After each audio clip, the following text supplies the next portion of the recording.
Hello, hello, hello. Dad, Fred, and I are back, and I do apologize for the very, very long episode. I have been busy working, and there's just been a lot going on. My birthday is in a few days, so I probably won't be doing any uploading it. I'm gonna focus that time on my birthday. Um, but as you may have noticed, there has been a slight name change. It's no longer Dark Academia Queen, it is Dark Academia for Insomniacs. And what better and fitting name? It was my friend Gabby who actually suggested the name to begin with, and I actually liked the name. So we're going with Dark Academia for Insomniacs. Um, so like I said, I know it's been a minute since I uploaded anything, but you just bear with me. I have been so busy with school and everything else. So please hit that like button, ring that bell for notifications. Also, please subscribe. Now that we got that out of the way, let's start episode 57 off with the Legends and Origins of Werewolves. Now, I will admit this: I have been binge watching the Vampire Diaries, the originals, and legacies here lately, and I'll just be the first to say it: originals, Vampire Diaries, and legacies. Legacies failed. I'm sorry, but it did. I think it's also might be biased because I am a Klaus Michelson girl, so. But yeah. But there are many movies and TV shows that involve werewolves. One of the most famous is Twilight. How many of us were a huge Twilight fan? Now, as we look back at it now, we're like, why did we ever like this? Yeah, I'm one of those. But there was also, and I was also big into the whole Team Edward, Team Jacob battle. I was Team Jacob. I know. I'm not necessarily Team Edward now either, but I could do a whole episode on everything that's wrong with Twilight, and I think I have at one point. I just don't remember it. But yeah. But with that being said, why don't we talk about werewolves today? Isn't that why you clicked on and everything?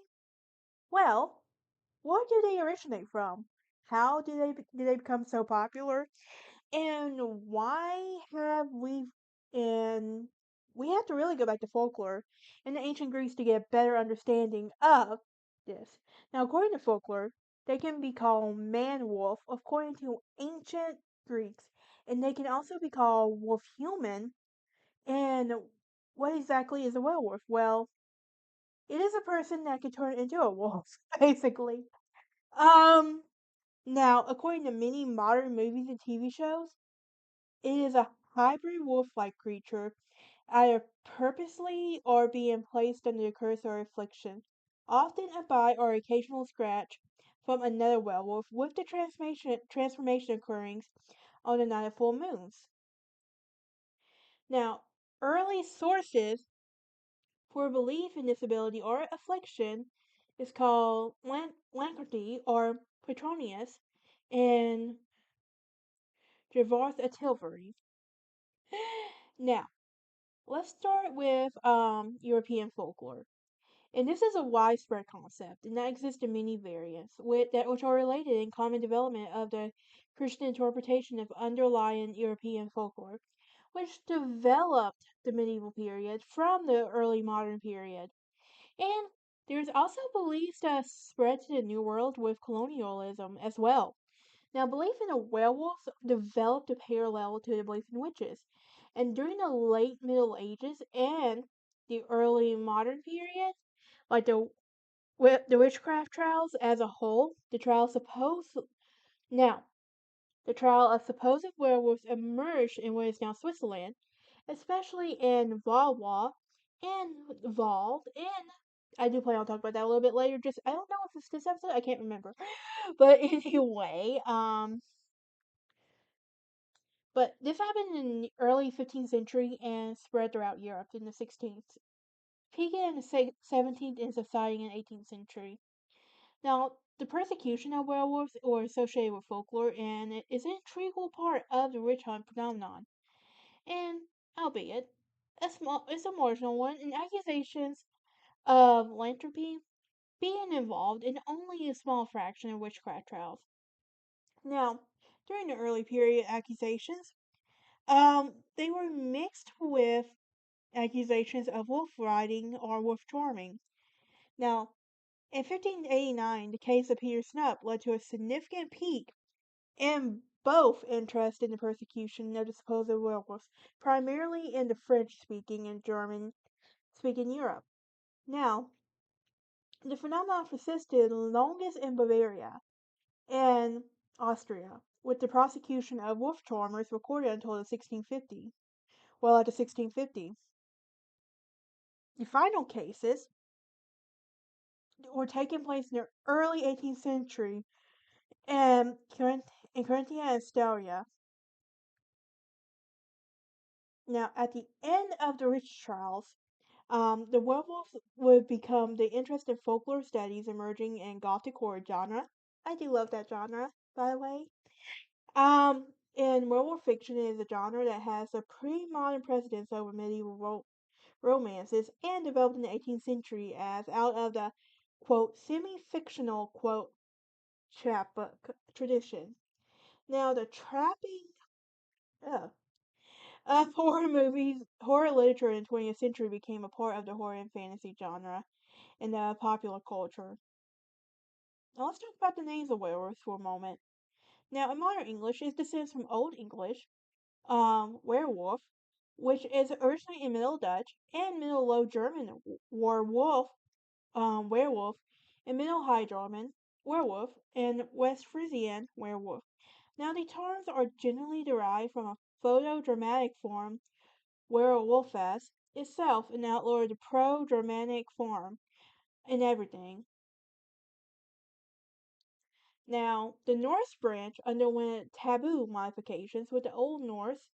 Um, I'm not even gonna attempt to pronounce it because I'm terrible with names, and I don't want to have y'all come at me. But yeah, as well. Now, the modern Norse form, Norwegian and Swedish borrow from Middle Low German as well.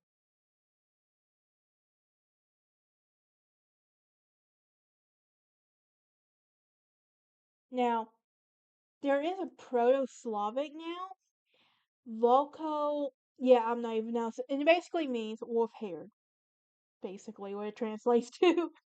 But it was also can be reconstructed from the Serbian, the Slovenian, and the Czech, and all the former variations of the Slavic language in the late.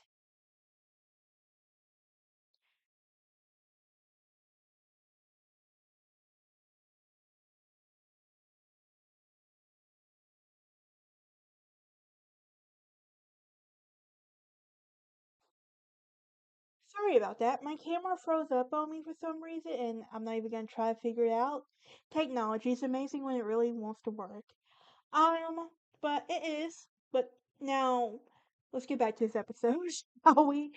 Um, the modern day term lycanthropy comes from the ancient Greek itself, and it means wolf man. And ancient writers used this term solely in the context of clinical lycanthropy, which is a condition in which the patient imagined himself being a wolf. Now, let's talk about the history of werewolves, shall we? Um, Indo Now, the European motif is a devilish werewolf devouring human flesh harks back in the common development during the Middle Ages in the context of Christianity, although the stories of humans turning into wolves take their roots in earlier pre-Christian beliefs. Now, their underlying common origin can be traced back to the Proto-Indo-European mythology, where this can be reconstructed as an aspect of initiation of the Koryos warrior class, which have included a cult focused on dogs and wolves and identified with the age grade of a young unmarried warriors. Now, the standard comparative overview of this is the Indo-European mythology. It's the Mycone from 1987. Now let's talk about the classical antiquity of it now. Well, a few references to men changing into wolves are found in ancient Greek literature and folklore. Herodotus, um, in his histories, wrote that according to the Scythians and the Greeks settled in the Scythia told him that Nuri, which was a tribe to the northeast, were all transformed into wolves once every year for several days, and then changed back to their human shape. He added that he was not convinced by the story, but the locals swear to its truth, and this tale was also mentioned by Propius Mela. Now, another one is in the 2nd century BC, the Greek geographer Pausanias related to the king of Lycaon and Arcadia, and he transformed into a wolf because he had sacrificed a child at the altar of Zeus, Lycius. Lycius. Now, in this version of a legend by Ovid in the Metamorphoses, when Zeus visits him disguised as a common man, he wants to test if he is really a god. And to that end, he kills Molossian hostage and serves in to entrails into Zeus. Disgusted, the god turns him into a wolf. However, in other accounts of the legend, um, like the Apollodorus Bibliotheca, Zeus blasts his sons with thunderbolts as punishment.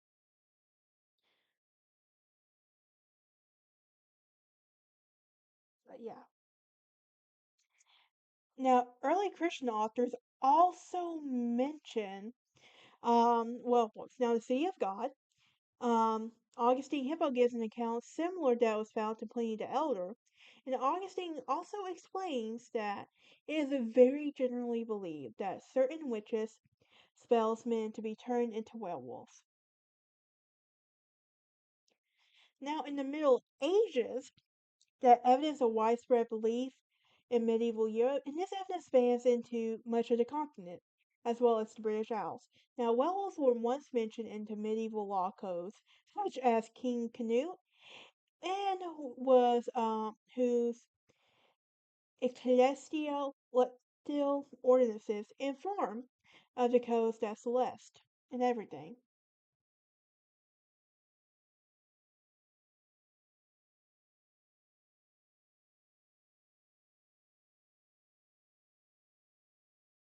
Now, the German word werewolf was recorded by Burkhard von Warns in the 11th century, and everything. Now, German pagan traditions also associated with the Wolfman persisted the longest of the Scandinavian Viking king, Harald I of Norway, and is known to have a body of Jufnir, which is mentioned in. I'm not even gonna attempt to pronounce it. I am terrible with names. I'm already butchering some of these names up, I'm sure of right now. What can I say? At least I'm honest. But yeah. Now, in early modern history, these numerous reports of werewolf attacks and the consequence of the court trials, in some cases, there have been clear evidence against the accused. Yeah, I know. I know. Some of these accused of murder and cannibalism, but no association with wolves. In other cases, people have been terrified by creatures such as Gilles Garnier in Deal in 1573. Now, in Geneva, a man killed 16 children when he changed himself into a wolf, and he was executed October 15, 1580. Now, Johann Jacob Rick, um, was now a peak of attention came into the late 16th to early 17th century as part of the European witch hunts. A number of treaties on werewolves were written in France in 1595 and 1650. In 1598, werewolves were sighted in Anjou. In 1602, Henry Bouget wrote a lengthy chapter about werewolves. In 1603, a teenage werewolf was sentenced to life imprisonment in Bordeaux. Now, in the Swiss Bald region, werewolves were convicted in 1602 and 1624, which was a treatise. I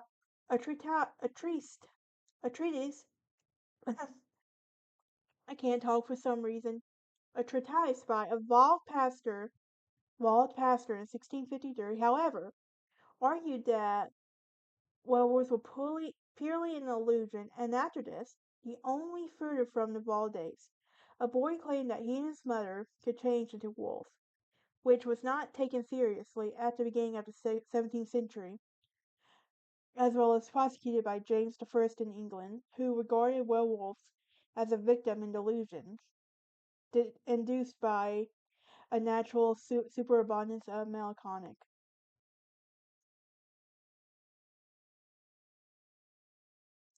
Now, after 1650, the belief had mostly disappeared from the French-speaking Europe, and as evidence in Diderot's encyclopedia, which attributed reports in disorder of the brain. Now, until the 20th century, wolf attacks on humans have been occasional but still widespread. Failures in Europe, some scholars have suggested that it was inevitable that wolves being the most feared predators in Europe and was projected into folklore as shapeshifters.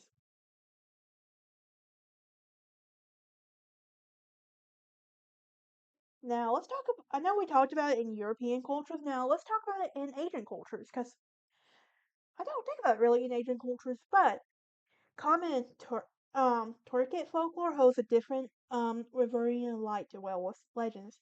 In the Turkic Central Asian shamans, after performing long and arduous rites that would be voluntarily be able to transform into a humanoid, Kurdidan, it literally means wolfman, since the wolf was a totemic ancestor and animal of the Turkic people, they would be respectful of the shaman who was in such a form. Now let's talk about it as a medical condition now. Um, yeah, I know. Now some modern researchers have tried to explain that the reports of werewolf behavior, which recognized medical conditions in 1693, Dr. Lee Mills in London wrote papers entitled Enophoria, Now That, in which he argues that historical accounts of werewolves could have been referring to the victims of congenital paria, stating that the symptoms of photosensitivity, reddish teeth, and psychosis could be linked to the grounds of being a werewolf. Now, this is argued by Woodard and everything, and he suggested rabies is the origin of the werewolf beliefs. Yeah.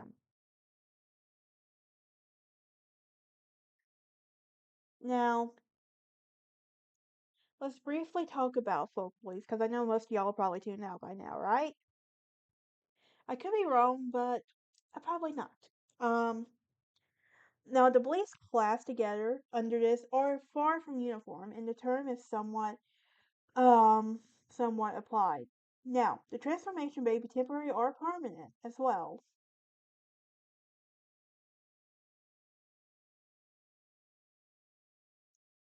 Now, let's talk about the part you really want to hear: becoming a werewolf.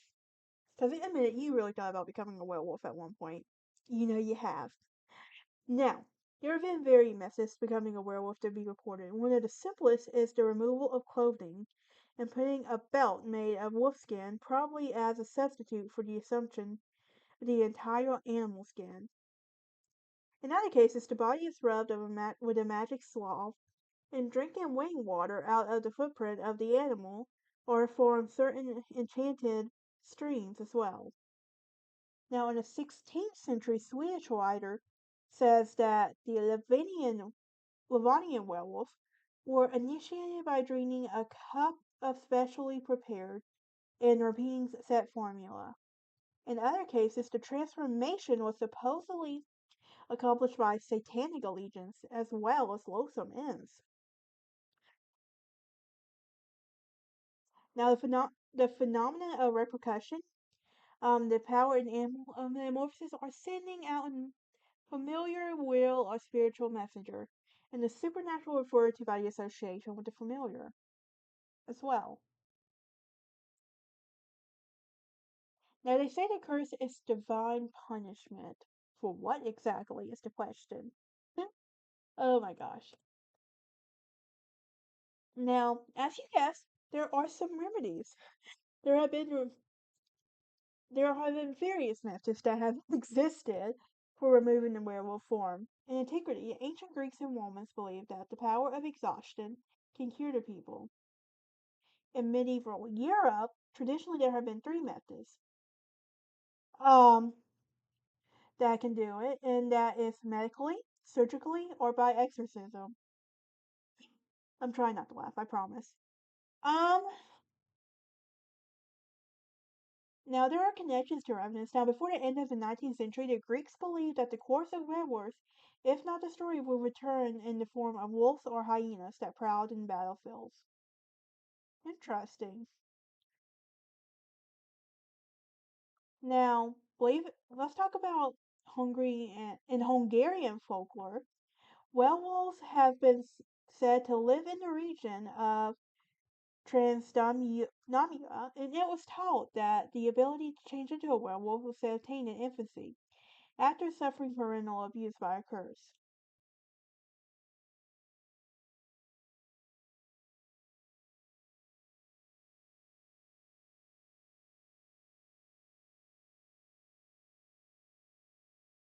Now, according to Armenian lore, there are women who, as consequence of deadly sins, are condemned to spend 7 years in wolf form.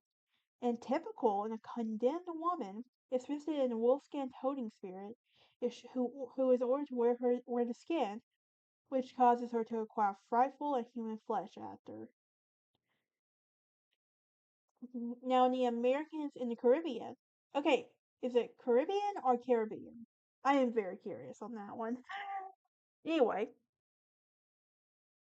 it is believed that the caribou afterlife is guarded by a giant wolf that killed careless hunters venturing too far. The Navajo feared that witches in wolf's clothing called macaw as well. In Mexico, there is a belief that a creature is called nagal. In Haiti, there is a superstition that a werewolf spirits are known locally as Gerouge can possess the bodies of an unwitting spirit in nightly transformations.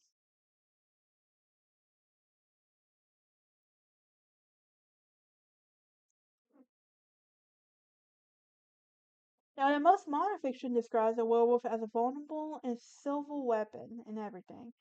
English folklore prior to 1865 showed the shapeshifters to be vulnerable to silver.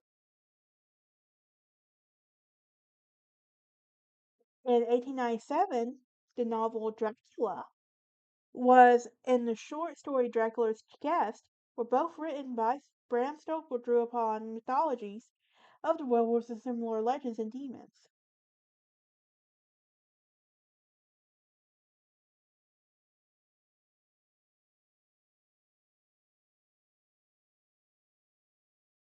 Now, we avoided it long enough, but we gotta talk briefly about Nazi Germany werewolves. They used werewolves as the mythical creatures named in the spell in German in 1942 and 1943 as a code name for Hitler's headquarters. In the war's final days, the Nazi Operation Werewolf aimed to create a commando force that would operate behind enemy lines. Now, what's your favorite depiction of a werewolf? And tell me, were you Team Jacob, Team Edward, or will you always be a Team Klaus girl like me? I will say this, Cole is very underrated though. But that is it for this episode. Join me next time as we talk about goblins. I will see y'all.